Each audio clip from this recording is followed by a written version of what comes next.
بسم اللہ الرحمن الرحیم الحمدللہ والصلاة والسلام علی رسول اللہ اما بعد۔ آج کے اس درس میں ان 20 خوابوں کا ہم تذکرہ کریں گے جو رسول اکرم صلی اللہ تعالی علیہ وسلم نے اپنی زندگی میں دیکھے۔ پیارے حبیب صلی اللہ تعالی علیہ وسلم نے 10 خواب ہے جو ہم سے بیان کیے ہیں۔ ان میں سے بعض خواب صحیح احادیث سے ثابت ہے، بعض کی تعداد صحیح اور ضعیف کو ملا کر لوگوں نے 50 سے زیادہ بیان کی ہے۔ البتہ ہم چونکہ صحیح اور آتھینٹک سورس سے جو حدیث وارد ہے ان پر یقین رکھتے ہیں، اس لیے صحیح احادیث کے اندر جو پیارے حبیب صلی اللہ تعالی علیہ وسلم کے خواب بیان کیے گئے ہیں، انشاءاللہ آج ہم انہیں ذکر کرنے کی کوشش کریں گے۔ پیارے حبیب صلی اللہ تعالی علیہ وسلم کا پہلا خواب جو آپ نے دیکھا، اللہ رب العالمین نے قرآن مجید کے اندر سورہ فتح کے اندر بیان فرمایا، آیت نمبر 27 کے اندر، لَقَدْ صَدَقَ اللَّهُ رَسُولَهُ الرُّؤْيَا بِالْحَقِّ لَتَدْخُلُنَّ الْمَسْجِدَ الْحَرَامَ إِنْ شَاءَ اللَّهُ آمِنِينَ مُحَلِّقِينَ رُؤُوسَكُمْ وَمُقَصِّرِينَ۔ اللہ رب العالمین نے پیارے حبیب صلی اللہ تعالی علیہ وسلم کو خواب میں دکھایا کہ آپ اپنے صحابہ کے ساتھ انتہائی پر امن طریقے سے مکہ مکرمہ میں داخل ہو جاؤ گے اور خانہ کعبہ کا طواف کرو گے۔ چنانچہ ایسے ہی ہوا، بھلے ہی یہ پیشین گوئی پہلے سال پوری نہ ہوئی، لیکن صلح حدیبیہ کے بعد یہ پیشین گوئی پوری ہوئی اور اللہ کے نبی صلی اللہ تعالی علیہ وسلم نے صحابہ کے ساتھ خانہ کعبہ کا طواف کیا۔ دوسرا خواب جو پیارے حبیب صلی اللہ علیہ وسلم نے دیکھا وہ بدر کے لڑائی کے وقت کا خواب تھا، اور اس کا بھی ذکر اللہ رب العالمین نے قرآن مجید میں فرمایا، اذ یریکہم اللہ فی منامک قلیلا ولو اراکہم کثیرا لفشلتم۔ نبی پاک صلی اللہ تعالی علیہ وسلم کو خواب میں یہ دکھایا گیا کہ جنگ بدر کے موقع پر کفار کی تعداد کم ہے، اور یہ اس لیے تھا تاکہ صحابہ کرام ثابت قدم رہے میدان جنگ کے اندر، اور کفار کی تعداد کی بنیاد پر صحابہ اکرام کسی بھی ہزیمت کا شکار نہ ہو اور ذہنی مخاصمت کا شکار نہ ہو۔ اور الحمدللہ اللہ رب العالمین کی اس تشجیع اور پیارے حبیب صلی اللہ تعالی علیہ وسلم کی اسٹریٹجی کی بنیاد پر یہ جنگ مسلمان لوگ جیت گئے، جیسا کہ ہم جانتے ہیں۔ تو یہ دوسرا خواب تھا۔ تیسرا خواب جو پیارے حبیب صلی اللہ تعالی علیہ وسلم نے دیکھا وہ حضرت عائشہ رضی اللہ تعالی عنہا سے متعلق ہے۔ فرماتی ہیں کہ اللہ کے رسول صلی اللہ تعالی علیہ وسلم نے ان سے بیان کیا، صحیح بخاری کی حدیث ہے کہ اریتک فی المنام مرتین اذا رجل یحملک فی سرقۃ حریر فیقول هذه امرأتک۔ پیارے حبیب صلی اللہ تعالی علیہ وسلم نے حضرت عائشہ رضی اللہ تعالی عنہا سے ایک دن بیان کیا کہ مجھے خواب میں تم 2 مرتبہ دکھائی گئی، اور بعض روایتوں میں آتا ہے کہ اللہ کے نبی صلی اللہ تعالی علیہ وسلم نے حضرت عائشہ سے کہا کہ میں نے خواب میں تمہیں 3 مرتبہ دیکھا ہے، اور بعض حدیثوں میں جیسے صحیح بخاری کی حدیث ہے 2 بار کا ذکر ہے۔ میں نے دیکھا کہ فرشتے ایک ڈولی اٹھا رہے ہیں یا ریشم کے کپڑوں میں تمہیں اٹھا رہے ہیں، لیکن مجھے نہیں پتا تھا کہ یہ تم ہو۔ تو فرشتے ریشم کی ڈولی لے کر میرے پاس آئے تو مجھے تعجب ہوا، میں نے کہا کہ اس میں کیا ہے؟ تو فرشتوں نے کہا کہ یا رسول اللہ آپ خود اپنی آنکھوں سے دیکھ لیجیے۔ چنانچہ پیارے حبیب صلی اللہ تعالی علیہ وسلم فرماتے ہیں کہ جب میں نے اس ڈولی کو یا اس ریشم کے کپڑے کو کھولا تو دیکھا کہ اس میں تو حضرت عائشہ رضی اللہ تعالی عنہا ہے۔ تو یہ خواب اللہ کے نبی صلی اللہ تعالی علیہ وسلم کو بعض حدیثوں کے مطابق 2 مرتبہ دکھایا گیا۔ اس حدیث سے علماء کرام نے یہ استدلال کیا ہے کہ اگر کوئی شخص عورت کو خواب میں دیکھے، ابن بطال رحمہ اللہ نے ذکر کیا ہے صحیح بخاری کی شرح میں کہ عورت کو خواب میں دیکھنا کئی وجوہات کی بنیاد پر ہو سکتا ہے۔ اگر کسی کنواری عورت کو دیکھا ہے تو یہ اس کے شادی کی علامت ہے۔ کسی بزرگ عورت کو دیکھا ہے تو یہ دنیا کے اندر اور قبیلوں میں ایک بڑا مقام اور شرف اور منزلت اور عزت کی دلیل ہے۔ اور بہت سارے معبرین نے یہ بھی ذکر کیا ہے کہ عورت کو کس کیٹیگری میں دیکھا گیا ہے، یہ بہت امپورٹنٹ ہے۔ اگر فتنے کی کیٹیگری میں دیکھا گیا ہے تو اس کی تعبیرات الگ ہوتی ہے، فقر اور جو ہے مسکنت سے اس کی تعبیر کی جاتی ہے۔ اور اگر اسے اس کیٹیگری میں دیکھا ہے کہ وہ اس کی زندگی میں خوشیوں کی بنیاد پر آئی ہے،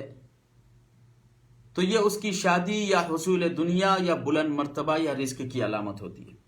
ابن بطال رحمہ اللہ نے اور پھر ابن سیرین سے اس تعلق سے بہت سارے احتمالات ذکر کیے جاتے ہیں۔ تو اللہ کے نبی صلی اللہ تعالیٰ علیہ وسلم نے حضرت عائشہ رضی اللہ تعالیٰ عنہا کو خواب میں 2 یا 3 مرتبہ دیکھا، اور ہم سب جانتے ہیں کہ پیارے حبیب صلی اللہ تعالیٰ علیہ وسلم کی شادی آپ سے حضرت ابوبکر صدیق رضی اللہ تعالیٰ عنہ اور آپ کے خاندان کی رضامندی کے ساتھ ہوئی تھی۔ خواب نمبر 4 جو اللہ کے نبی صلی اللہ علیہ وسلم نے دیکھا ہے وہ جعفر الطیار رضی اللہ تعالیٰ عنہ سے متعلق ہے۔ جعفر ابن ابی طالب حضرت علی ابن ابی طالب کے بھائی اور پیارے حبیب محمد الرسول اللہ صلی اللہ تعالیٰ علیہ وسلم کے چچازاد بھائی تھے۔ آپ نے خواب میں دیکھا کہ وہ جنت کے اندر اڑ رہے ہیں۔ رأیت جعفرا یطیر فی الجنت مع الملائکہ، میں نے جعفر ابن ابی طالب کو دیکھا کہ جنت میں وہ فرشتوں کے ساتھ اڑ رہے ہیں۔ اور اس اڑنے کی جو وجہ ہے وہ اگر ہم بیٹل آف موتا کی طرف جائیں جو سیریا کی سرزمین پر ہوئی تھی، پیارے حبیب صلی اللہ تعالیٰ علیہ وسلم نے حضرت جعفر ابن ابی طالب کے ہاتھ میں جب کمان آیا تو ان کے دونوں ہاتھ کاٹ دیے گئے۔ پہلے یہ ہاتھ کاٹ دیا گیا، پھر انہوں نے علم اس ہاتھ سے اٹھایا اور یہ ہاتھ بھی کاٹ دیا گیا، اس کے بعد ان کی شہادت ہوئی۔ تو ان دونوں ہاتھوں کے بدلے پیارے حبیب صلی اللہ تعالیٰ علیہ وسلم نے بیان فرمایا کہ میں نے انہیں جنت میں دیکھا کہ وہ فرشتوں کے ساتھ اپنے 2 پروں کے ساتھ اڑ رہے ہیں۔ اور حضرت جعفر رضی اللہ تعالیٰ عنہ کی وفات اہل بیت کے لیے، پیارے حبیب محمد الرسول اللہ صلی اللہ تعالیٰ علیہ وسلم کے خاندان کے لیے بہت ہی بڑی مصیبت کا سبب تھی، اور پیارے حبیب صلی اللہ تعالیٰ علیہ وسلم کے چہرے مبارک پر حزن اور ملال دیکھا گیا، جیسا کہ حضرت عائشہ رضی اللہ تعالیٰ عنہ نے بیان فرمایا ہے۔ علماء کرام نے لکھا ہے کہ حضرت جعفر کو خواب میں دیکھنا بہت ساری چیزوں پر دلالت کرتا ہے۔ ان میں سے بعض علماء نے یہ ذکر کیا ہے کہ اگر آپ حضرت جعفر کو دیکھیں تو کس حالت میں آپ نے دیکھا ہے وہ امپورٹنٹ ہے۔ اگر آپ نے اس حالت میں دیکھا ہے کہ وہ جنگی لباس میں ہیں یا وہ جنگ کی صورت میں ہیں تو ایسی صورت میں آپ کو اسی قسم کی کوئی کیفیت دنیا میں لاحق ہوگی۔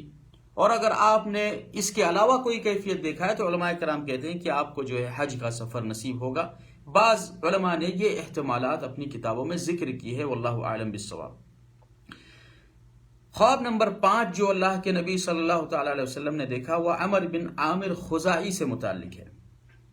فرماتے ہیں کہ میں نے عمر ابن عامر ابن لحی الخزاعی کو دیکھا یجر قصبہ فی النار، کہ وہ جہنم میں اپنی اتڑیوں کو کھینچ رہا ہے۔ تو عمر ابن عامر خزاعی ایک شخص تھا جو خانہ کعبہ کی حفاظت پر جو لوگ گورننگ کرتے تھے، قریش کے خاندان والے، تو انہی میں سے ایک شخص جس کی سیریا کے اندر تجارت تھی، شام کے اندر تجارت تھی، تو وہاں سے بہت سارے شرکیہ طریقے یہ شخص سیکھ کر آیا اور اس نے اہل مکہ کو وہ طریقے سکھائے اور ابراہیم علیہ السلام کے دین سے اہل مکہ کو پھیر دیا۔ بلکہ قرآن کریم نے اس شخص کے تعلق سے ذکر کیا ہے کہ یہ وہ شخص ہے جس نے جانوروں کے ذریعے اہل جاہلیت کے اعتقاد کو خراب کیا، اور صحیح بخاری کی حدیث میں آتا ہے کہ وہ پہلا شخص ہے جس نے بتوں کے نام پر جانور چھوڑے، کیسے؟ اللہ تعالیٰ نے بیان کیا ما جعل اللہ من بحیرۃ ولا سائبۃ ولا وصیلۃ ولا حام ولکن الذین کفروا یفترون علی اللہ الکذب واکثرهم لا یعقلون۔ اللہ تعالیٰ نے کوئی بحیرہ جانور نہیں بنایا، کوئی سائبہ اور کوئی وسیلہ نہیں بنایا، یہ تو عمر ابن لحی اور ان جیسے لوگوں نے لوگوں کے اوپر تھوپ دیا ہے۔ یعنی اہل جاہلیت کا ایک اعتقاد یہ تھا کہ اگر کوئی جانور جیسے اونٹ ہے، اگر وہ لگاتار 10 بچے نر دے دے تو وہ اونٹ ان کے نزدیک مبارک سمجھا جاتا، اس اونٹنی کا وہ لوگ دودھ نہ پیتے بلکہ صرف مہمانوں کے لیے خاص رکھتے۔ یہی حال بکریوں کے ساتھ تھا، اگر کوئی بکری لگاتار 5 نر بکریاں پیدا کرے، بچے پیدا کرے، تو پھر اس کا دودھ وہ نہیں پیتے بلکہ اپنے معبودوں کے لیے اسے جو ہے وقف کیا کرتے تھے۔ تو اس قسم کے اعتقادات سورہ مائدہ میں ذکر کیے گئے ہیں۔ یہ ساری چیزیں عمر بن لحی نامی شخص نے، جو خزاعہ سے تھا، اہل کفار کے درمیان، اور جو لوگ دین ابراہیمی پر تھے انہیں گمراہ کرنے کے لیے مختلف اپنے سفر کا اور ٹریولنگ کا نچوڑ لا کر مکہ میں اس نے ان اعتقادات کو ایجاد کیا۔ اللہ کے نبی صلی اللہ تعالی علیہ وسلم نے فرمایا کہ میں نے اسے خواب میں دیکھا کہ وہ جہنم میں اپنی اتڑیوں کو کھینچ رہا ہے، یعنی لوگوں کے گناہ بھی اپنے سر پر لاد کر جہنم میں اسے ڈھکیلا جا رہا ہے۔ خواب نمبر 6 جو پیارے حبیب صلی اللہ تعالی علیہ وسلم نے دیکھا، وہ ہے صحابہ اکرام کو آپ نے دیکھا کہ وہ سمندر کی سواری کر رہے ہیں۔ جی ہاں، صحیح بخاری کی روایت میں آتا ہے، حضرت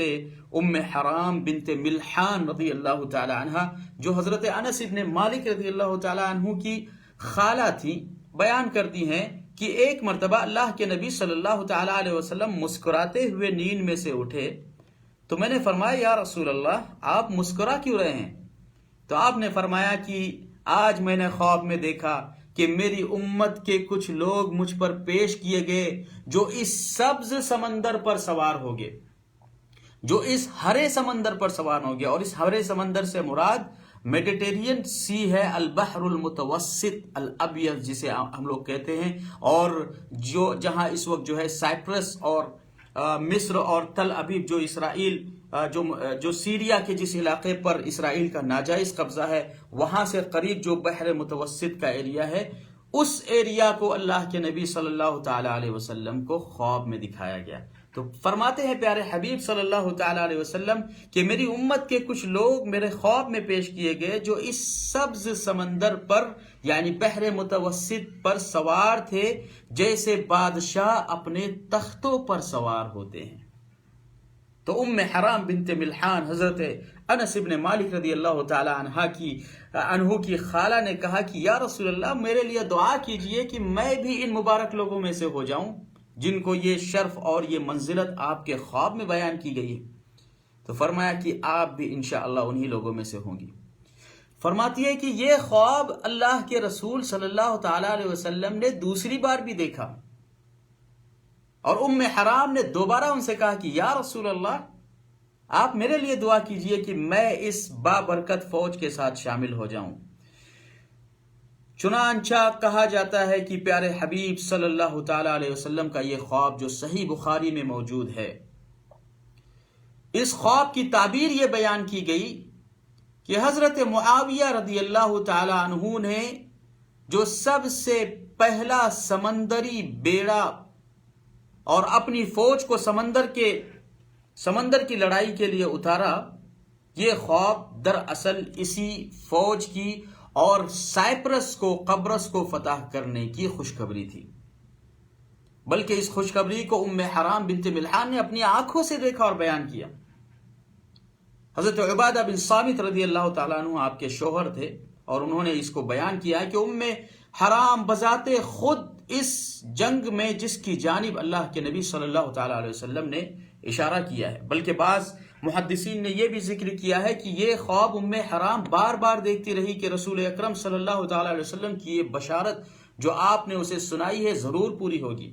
چنانچہ حضرت امیر معاویہ رضی اللہ تعالیٰ عنہ جس وقت شام کے گورنر تھے، انہوں نے اس وقت حضرت عمر بن خطاب رضی اللہ تعالیٰ عنہ کو لیٹر لکھا جو خلیفۃ المسلمین تھے کہ مجھے رومانک امپائر کے ساتھ جنگ کرنے کی آپ اجازت دے، اور اس کے لیے سمندر میں ہماری فوج کو اتارنا ضروری ہے۔ لیکن حضرت عمر بن خطاب رضی اللہ تعالیٰ عنہ نے کہا کہ سمندر کا سفر اس وقت کرنا آسان بات نہیں ہے، لہٰذا یہ گویا کہ ایسے ہی یہ گویا آ بیل مجھے مار، رومانک امپائر اتنا بڑا ہے، ان کی طاقت اتنی وسیع اور کشادہ ہے کہ ان پر حملہ کرنا اتنا آسان نہیں ہے۔ چنانچہ حضرت معاویہ رضی اللہ تعالیٰ عنہ نے سر تسلیم خم کرتے ہوئے اس جنگ کو پوسٹ پون کر دیا، اس پروجیکٹ کو جو انہوں نے تیار کیا تھا، اس پروپوزل کو جو سمندری لڑائی کے لیے انہوں نے تیار کیا تھا، انہوں نے اس کو پوسٹ پون کر دیا۔ جب حضرت عثمان ابن عفان رضی اللہ تعالیٰ عنہ کی خلافت آئی تو انہوں نے یہ پروجیکٹ دوبارہ حضرت عثمان رضی اللہ تعالیٰ عنہ پر پیش کیا اور سمندری جنگ لڑنے کی اجازت طلب کی۔ حضرت عثمان ابن عفان رضی اللہ تعالیٰ عنہ نے جو ہے انہیں دو بنیادوں پر اجازت دی، جیسا کہ ابن اثیر رحمہ اللہ نے ذکر فرمایا ہے۔ سب سے پہلے تو یہ کہ تم اپنے خاندانی افراد کو لے کر، اپنے ٹرائبز کو لے کر ان کشتیوں کے اندر سوار ہو کے نکلو گے، پہلی شرط۔ دوسری شرط ان سے یہ لگائی گئی کہ کسی بھی مرد مجاہد اور مسلمان کو سمندری لڑائی پر مجبور نہیں کرو گے، جو تمہارے ساتھ آنے کے لیے تیار ہو جائے اس فوج کو تم پریپیئر کرو گے اور اپنے ساتھ لو گے۔ لیکن آپ جانتے ہیں کہ حضرت معاویہ رضی اللہ تعالی عنہ کے شام کے گورننگ کی آپ تاریخ اور ہسٹری پڑھیے میرے عزیز بھائی اور دوستو، یہ معمولی باتیں نہیں، یہ تاریخ کا حصہ ہے۔ صرف ان چیزوں پر اعتماد مت کیجئے جو آپ بعض علماء سو سے سنتے ہیں اور حضرت امیر معاویہ رضی اللہ تعالی عنہ کی شان میں گستاخی سنتے ہیں۔ اللہ کے نبی صلی اللہ تعالی علیہ وسلم کے کاتبین وحی میں سے تھے، وحی کے لیے چند چنندہ افراد جن کو مقرر کیا گیا تھا کہ وہ اللہ کے نبی صلی اللہ تعالی علیہ وسلم کی طرف سے وحی کو لکھے، ان میں سے حضرت امیر معاویہ، مسلمانوں کے خالو کا لقب انہیں دیا گیا۔ اور یہ فضل کہ رومانک امپائر پر سب سے پہلا حملہ اگر مسلمانوں کی طرف سے ہوا ہے تو وہ حضرت امیر معاویہ رضی اللہ تعالیٰ عنہ اور ان کی فوج کی طرف سے ہوا ہے۔ تو المہم یہ ہے کہ جب آپ نے رومانک امپائر پر حملہ کیا تو سب سے پہلا بیڑا آپ نے سائپرس کی سرزمین پر ڈالا۔ آج آپ سائپرس کا جو محل وقوع ہے وہ دیکھیں، جغرافیکلی طور پر ایک اسٹریٹجیکل جگہ ہے میڈیٹرینین سی کے اندر، جسے بحر متوسط کہتے ہیں۔ نارتھن سائڈ سے جو ہے مصر کی بارڈر جہاں لگتی ہے، اور سامنے سے ایسٹرن طرف سے جو ہے تل ابیب، جسے ہم جو ہے تل ابیب کہتے ہیں، اور جو اسرائیل کا اس وقت کیپٹل ہے اور جس پر ناجائز قبضہ ہے، یہ ساری سیریا کی سرزمین تھی، جہاں سے گزر کر حضرت امیر معاویہ رضی اللہ تعالیٰ عنہ نے جو ہے سیریا سے جہاں سے گزر کر آپ نے جو ہے سائپرس پر قبضہ کیا تھا۔ تو جب آپ نے سائپرس کو چاروں طرف سے گھیر لیا تو عبداللہ بن سعد بھی جو ہے مصر کی طرف سے اپنا لشکر لے کر آئے، جو آج کل کینل آف سویس ہے، اس ایریا کی طرف سے، اور مسلمانوں نے دو طرف سے سائپرس کو گھیر لیا، ایک طرف تو مصر کی طرف سے اور دوسرے شام کی طرف سے۔ اب سائپرس کے جو لوگ تھے، آپ قربان جائیے حضرت امیر معاویہ رضی اللہ تعالیٰ عنہ کی سیاست پر کہ نہ کوئی جنگ ہوئی اور نہ ہی کسی طریقے کا ناجائز طریقے سے جو جنگ کے بعد لوگ کرتے ہیں اور جو ہم اتہاس کے اندر، ہسٹری کے اندر پڑھتے ہیں۔ مسلمانوں کو یہ تعلیم دی گئی تھی کہ چھوٹے بچوں کے ساتھ اور عورتوں کے ساتھ ہمیشہ اس نے سلوک کرنا، اور اس کی عظیم مثال انہوں نے وہاں پر قائم کی۔ بغیر کسی جنگ کے سائپرس والوں کو حضرت امیر معاویہ رضی اللہ تعالیٰ عنہ نے صلح پر راضی کیا۔ 7000 دینار اس وقت کے حساب سے، جو آج کے زمانے میں 7 لاکھ دینار سے زیادہ جس کی قیمت بنتی ہے، اس پر سالانہ پر انم جزیہ اور ٹیکس دینے کی بات ہوئی۔ حضرت امیر معاویہ رضی اللہ تعالیٰ عنہ نے انتہائی حسن سلوک اور پیس کے ساتھ سائپرس کو فتح کیا اور پھر شام کی طرف دوبارہ روانہ ہوئے۔ تو یہ پہلا سمندری سفر تھا جو مسلمانوں نے کیا، جو پیارے حبیب صلی اللہ تعالیٰ علیہ وسلم کے خواب کی بشارت تھی۔ حضرت ام حرام بنت ملحان فرماتی ہیں وہ خود اس جنگ کے اندر شامل تھی اور اس جنگ کا وہ انتظار کر رہی تھی، کیونکہ بارہا اللہ کے نبی صلی اللہ تعالیٰ علیہ وسلم کو انہوں نے یہ خواب بیان کرتے ہوئے سنا تھا، اور خود انہوں نے اس خواب کی خوشخبری جو ہے، اس خواب کی خوشخبری اپنے خواب میں دیکھی تھی۔ چنانچہ اس جنگ کے اندر وہ شریک ہوئی اور فتح کے عالم کو، مسلمانوں کے پرچم کو انہوں نے اپنی آنکھوں سے دیکھا، فرحت بخشی اور قلب کو جو انہیں سکون حاصل ہوا انہوں نے حدیث کے اندر بیان کیا۔ پھر حضرت عبادہ بن صامت بیان کرتے ہیں کہ جب سائپرس کی فتح کے بعد مسلمانوں کا لشکر دوبارہ شام واپس لوٹا تو اس وقت ام حرام بنت ملحان رضی اللہ تعالیٰ عنہ جس وقت سواری پر سوار ہو رہی تھی، وہ وہاں سے گر گئیں اور انہیں جو ہے شہادت نصیب ہوئی۔ تو یہ واقعہ اللہ کے رسول صلی اللہ تعالیٰ علیہ وسلم کے ان مبارک خواب کی تعبیروں میں سے ہیں جو صحیح بخاری کے اندر بیان کیا گیا ہے۔ یہ خواب نمبر 6 تھا۔ خواب نمبر 7 جو اللہ کے نبی صلی اللہ تعالیٰ علیہ وسلم نے دیکھا وہ حضرت ابو ہریرہ رضی اللہ تعالیٰ عنہ کی حدیث ہے۔ فرمایا کہ بعثت بجوامع الکلم ونصرت بالرعب وبینما انا نائم رأیتنی اوتیت بمفاتیح خزائن الارض فوضعت فی یدی۔ فرماتے ہیں ابو ہریرہ رضی اللہ تعالیٰ عنہ کہ رسول اکرم صلی اللہ تعالیٰ علیہ وسلم نے فرمایا کہ مجھے جوامع الکلم دیے گئے ہیں، یعنی کم الفاظ لیکن ان کے میننگ بہت زیادہ وسیع ہو، اور میری رعب کے ذریعے سے مدد کی گئی ہے، یعنی 1 مہینے کی مسافت پر بھی اگر کوئی لشکر ہو تو پیارے حبیب صلی اللہ تعالیٰ علیہ وسلم کے رعب اور دبدبے کا یہ حال ہے کہ وہ لشکر آپ کے رعب سے جو ہے لرزہ براندام ہوتا ہے۔ اور اللہ کے نبی صلی اللہ علیہ وسلم کی نبوت کی ہیبت کوئی معمولی ہیبت نہیں تھی۔ فتح مکہ کے صلح حدیبیہ کے اس واقعے کو پڑھے جس میں کفار مکہ نے اللہ کے نبی صلی اللہ علیہ وسلم اور صحابہ کی جو کیفیت بیان کی ہے صحیح بخاری کے اندر۔ اور ایک حدیث میں آتا ہے کہ ایک مرتبہ ایک سفیر اور ایک وفد پیارے حبیب صلی اللہ تعالیٰ علیہ وسلم کی خدمت میں حاضر ہوا تو نبوت کی ہیبت دیکھ کر بالکل ان پر لرزہ طاری ہو گیا۔ تو اللہ کے نبی صلی اللہ تعالیٰ علیہ وسلم نے ان سے کہا کہ ہون علیک فإنی لست بملک او فإنی لست بملک انما انا ابن امرأۃ قریش، کہ میرے بھائی تھوڑا بی پیشنٹ، آرام سے،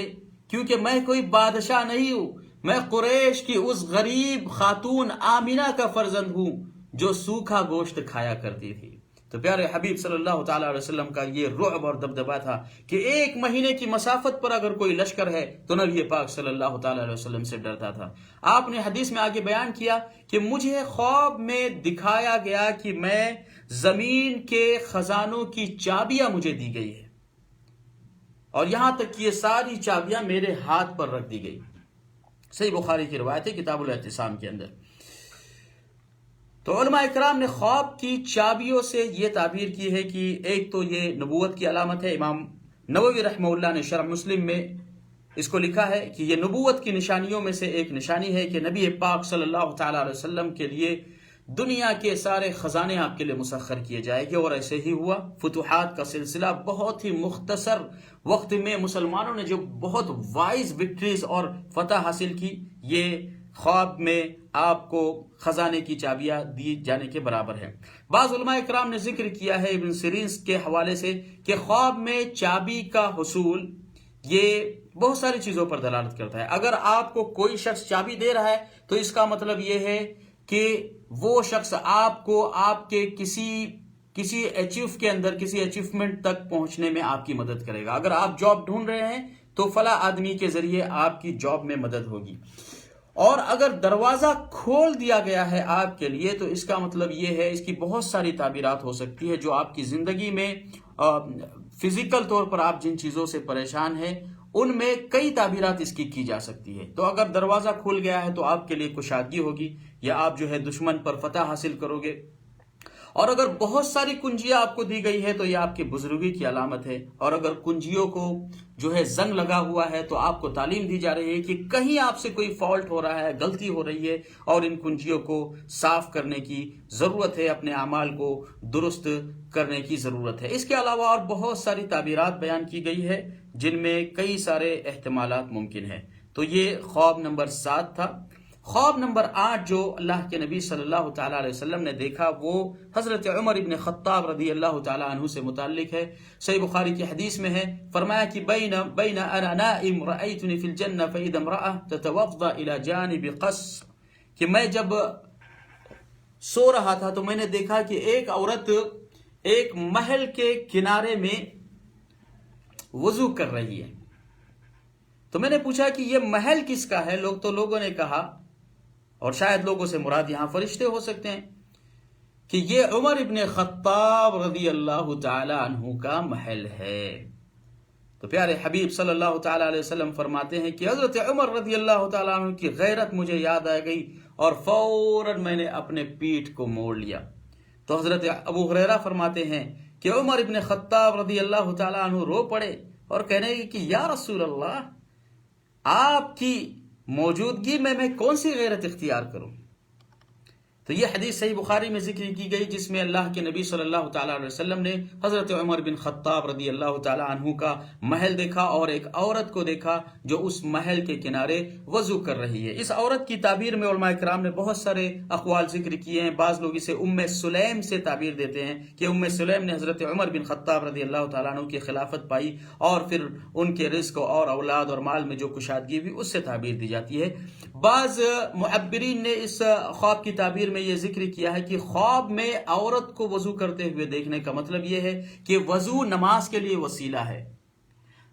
تو جس طریقے سے نماز وضو کے بغیر قبول نہیں ہوتی، تو اسی طریقے سے کسی کام تک پہنچنے کے لیے اگر آپ وضو دیکھ رہے ہیں تو وہ ایک پرٹیکولر کام آپ کو کرنا ضروری ہے تاکہ آپ اپنے اصل کام تک پہنچ سکے۔ اور حافظ ابن حجر رحمہ اللہ نے فتح الباری کے اندر جو ہے ذکر کیا ہے کہ خواب میں جنت کو دیکھنا یہ آلائش اور طہارت کی اور پاکیزگی کی اور خوبصورتی کی علامت ہے۔ تو یہ اللہ کے نبی صلی اللہ تعالیٰ علیہ وسلم کا خواب تھا جو آپ نے حضرت عمر رضی اللہ تعالیٰ عنہ کے متعلق دیکھا ہے۔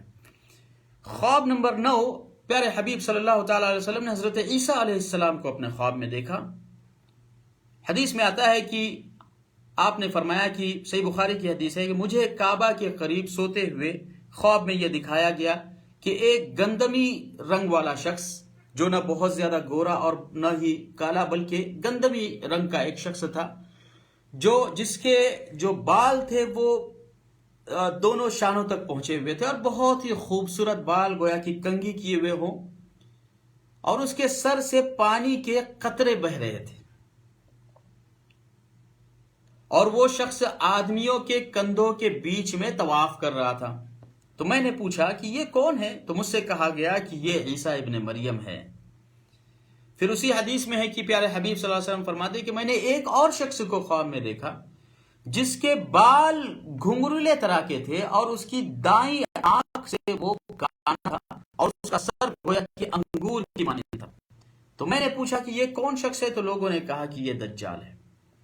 صحیح بخاری کی روایت ہے، پیارے حبیب صلی اللہ تعالی علیہ وسلم نے دجال کو اور حضرت عیسیٰ علیہ السلام کو خواب کیا۔ تو علماء کرام کہتے ہیں کہ خواب میں عیسیٰ علیہ السلام کو دیکھنا یہ جو ہے خوش نیکی کی علامت ہے اور برکت اور کثرت خیر کی علامت ہے، اور خواب میں دجال کو دیکھنا اگر کسی خاص مقام پر دیکھا گیا ہے تو اس مقام سے آپ کو ڈرایا جا رہا ہے کہ ایسی جگہ پر آپ نہ جائیں، یہ فتنے والی جگہ ہے۔ اور بعض لوگ اسے جو ہے مرض اور صحت سے بھی تعبیر کرتے ہیں۔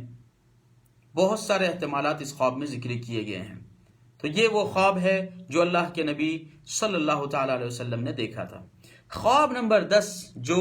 اللہ کے نبی صلی اللہ تعالی علیہ وسلم نے دیکھا بہت ہی طویل خواب ہے، صحیح بخاری کی روایت میں ہے۔ البتہ اس خواب کا خلاصہ یہ ہے کہ آپ نے 4 قسم کے لوگوں کو خواب میں دیکھا: سود خور، جھوٹ بولنے والے، زنا کرنے والے اور تاریک قرآن کی تلاوت کرنے والے۔ پھر اسی خواب کے اندر آپ نے حضرت ابراہیم علیہ السلام کو اور ان کے اطراف میں جو بچے تھے ان کو دیکھا۔ خواب چونکہ بہت طویل ہے اس لیے میں مکمل نہیں سنا سکتا۔ جن لوگوں کو یہ خواب پڑھنا ہے وہ صحیح بخاری کی طرف رجوع کریں۔ صحیح بخاری کتاب الرؤیا میں حدیث نمبر 7047 7047 نمبر یہ حدیث ہے جس میں پیارے حبیب صلی اللہ تعالی علیہ وسلم نے یہ طویل خواب ذکر کیا ہے۔ بنیادی طور پر اس خواب میں اللہ کے نبی صلی اللہ تعالی علیہ وسلم کو 4 چیزیں دکھائی گئی۔ ایک تو وہ شخص جو قرآن کی تلاوت کو ترک کرے تو اس کے لیے کیا عذاب ہے، اور جو قرآن کی تلاوت کی پابندی کرے اس کے لیے کیا ثواب ہے۔ دوسرے نمبر پر آپ کو دکھایا گیا جھوٹی افواہ پھیلانے والوں کے تعلق سے۔ فرمایا کہ مجھے دکھایا گیا کہ ایک شخص ہے، اس کے ناک، آنکھ اور منہ کو چیرا جا رہا ہے، پھاڑا جا رہا ہے۔ تو میں نے پوچھا کہ یہ کون لوگ ہیں؟ تو پیارے حبیب صلی اللہ تعالی علیہ وسلم فرمایا کہ یہ وہ لوگ ہیں جو دنیا میں جھوٹ بولنے کی جنہیں عادت تھی۔ میرے عزیز بھائی اور دوستو، آج ہماری دنیا میں کس قدر جھوٹ پھیل رہا ہے، خاص کر اس میڈیا کے دور میں جب سارے میڈیا انفراسٹرکچرز اپنی حکومتوں کو بچانے کے لیے اور اپنے سیاسی لوگوں کے مہرے میں آ کر کس قدر جھوٹ بول رہے ہیں اور جھوٹی خبریں ہم تک پہنچا رہے ہیں۔ انہیں اللہ تعالیٰ کے اس حکم سے ڈرنا چاہیے۔ آج کے دور میں جو اخبار، رسائل، T V, mobile, social media کے ذریعے سے جس قدر جھوٹی خبریں پھیلائی جا رہی ہیں، ہمیں اس سے توبہ کرنی چاہیے اور سچائی کو اپنانا چاہیے۔ سچائی انسان کو جنت کی طرف لے جاتی ہے اور جھوٹ انسان کو جہنم کی طرف لے جاتا ہے، اور جھوٹوں کی سزا یہ بیان کی گئی، خواب کے ذریعے اللہ کے نبی صلی اللہ علیہ وسلم کو بیان کیا گیا کہ جھوٹ بولنے والے شخص کا ناک، آنکھ اور منہ چیرا جا رہا ہے۔ یہ آپ کو خواب کے ذریعے بیان کیا گیا۔ تیسری چیز جو اس خواب میں وارد ہے صحیح بخاری کی اس حدیث میں، وہ یہ ہے کہ زنا کرنے والوں کی سزا اللہ کے نبی صلی اللہ تعالی وسلم کو بتائی گئی کہ ایک شخص کو وہ آگ کے تنور میں مسلسل اسے جو ہے پھینکا جا رہا ہے اور اسے جو ہے آگ کا عذاب دیا جا رہا ہے۔ پوچھا گیا کہ یہ کون ہے؟ فرمایا کہ یہ وہ لوگ ہیں جو زنا کیا کرتے تھے۔ اور چوتھی چیز جو اللہ کے نبی صلی اللہ تعالی علیہ وسلم کو خواب میں دکھائی گئی وہ یہ کہ ایک شخص خون کی نہر میں تیر رہا ہے، خون ہے اس میں وہ تیر رہا ہے، بار بار باہر نکلنے کی کوشش کر رہا ہے، لیکن فرشتے اسے پتھر مار کر دوبارہ اس نہر میں جانے پر مجبور کر رہے ہیں۔ جانتے ہیں کہ یہ وہ کون لوگ ہیں؟ اللہ کے نبی صلی اللہ تعالی علیہ وسلم کے زبان مبارک سے سنیے۔ اللہ کے نبی صلی اللہ تعالی علیہ وسلم نے فرمایا یہ وہ لوگ ہیں جنہیں سود کھانے کی عادت تھی۔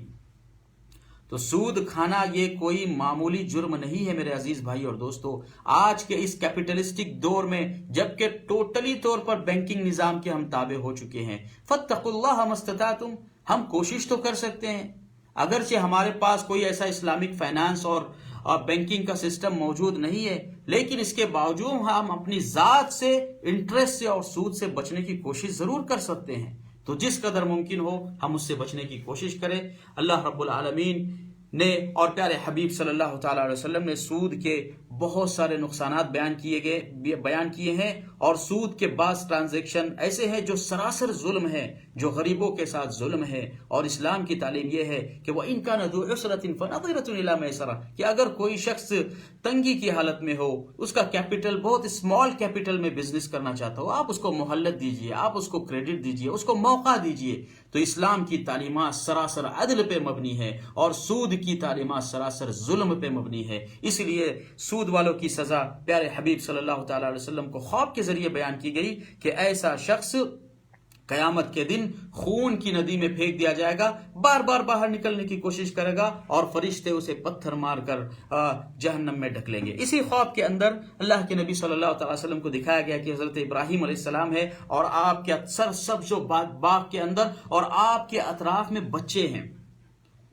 آپ کے اطراف میں چھوٹے چھوٹے بچے ہیں۔ علماء کرام نے اس خواب کی تعبیر میں بیان فرمایا کہ ابراہیم علیہ السلام کو خواب میں دیکھنا یا آپ کے اطراف میں اپنے بچے کو یا دیگر بچوں کو دیکھنا اس بات کی علامت ہے کہ یہ بچے فطرت پر ان کی وفات ہوئی ہے۔ تو فطرت پر وفات کی دلالت میں جو ہے اس حدیث سے ملتی ہے۔ ابراہیم علیہ السلام کو اللہ کے نبی صلی اللہ تعالی علیہ وسلم کو اس خواب میں دکھایا گیا، اور بھی بہت ساری چیزیں اس خواب میں ذکر کی گئی ہے۔ آپ اس کی تفصیل صحیح بخاری کی اس حدیث میں جو 7047 نمبر پر ہے، 7047 میں پڑھ سکتے ہیں۔ تو یہ وہ 10 خواب تھے جو اللہ کے نبی صلی اللہ تعالی علیہ وسلم نے دیکھے اور جن کی تفصیل آپ کے سامنے بیان کی گئی، اور 10 خواب جو پیارے حبیب صلی اللہ تعالی علیہ وسلم نے دیکھے۔ چونکہ وقت اس وقت کم ہے، اس لیے انشاءاللہ کل کے درس میں بقیہ مزید خواب جو پیارے حبیب صلی اللہ تعالی علیہ وسلم نے دیکھے اور ان کی کیا تعبیرات علماء کرام نے ذکر کی ہے، انشاءاللہ نیکسٹ درس کے اندر اسے ذکر کیا جائے گا۔ اللہ رب العالمین مجھے اور آپ کو نیک توفیق نصیب فرمائے اور ہم سب کو دین اسلام کا پابند بنائے، آمین۔ وآخر دعوانا ان الحمد للہ رب العالمین، وصلی اللہ علی نبینا محمد وعلی آلہ وصحبہ وسلم تسلیما کثیرا۔